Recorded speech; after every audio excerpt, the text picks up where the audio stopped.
ಒಂದು ನದಿಯ ದಡದಲ್ಲಿ ಬಹಳ ಸುಂದರವಾದ ಹಣ್ಣಿನ ಮರವಿತ್ತು. ಪಾರಿವಾಳ ಒಂದು ಆ ಮರದ ಮೇಲೆ ಕುಳಿತುಕೊಂಡು ಮರಕ್ಕೆ ತುಂಬಿದ ಹಣ್ಣುಗಳನ್ನು ತಿನ್ನುತ್ತಿತ್ತು. ಆಗ ಇದ್ದಕ್ಕಿದ್ದಂತೆ ಬಲವಾದ ಗಾಳಿ ಬೀಸಿತ್ತು. ಇದರಿಂದ ನದಿ ನೀರಿಗೆ ಇರುವೆಯೊಂದು ಬಿದ್ದಿದೆ.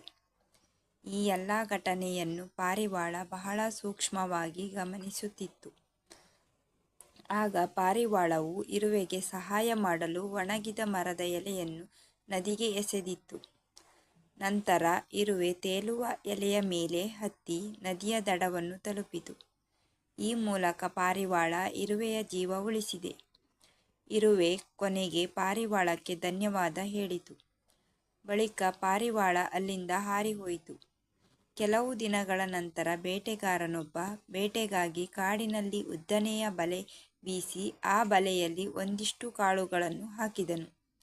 ಆ ಸಮಯದಲ್ಲಿ ಇರುವೆ ಅದೇ ಬಲೆಯಿಂದ ಹಾದು ಹೋಗುತ್ತಿತ್ತು. ಅದೇ ಸಮಯಕ್ಕೆ ಪಾರಿವಾಳವು ಆ ಕಾಳುಗಳನ್ನು ತಿನ್ನಲು ಬಂದಿತು.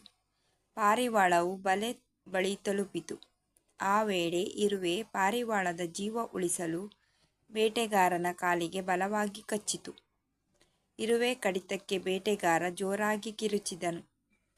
ಇದರಿಂದಾಗಿ ಪಾರಿವಾಳವು ಬಲೆಗೆ ಬೀಳುವ ಮೊದಲೇ ಆ ಕಿರುಚಾಟ ಕೇಳಿ ಅಲ್ಲಿಂದ ಹಾರಿಹೋಯಿತು.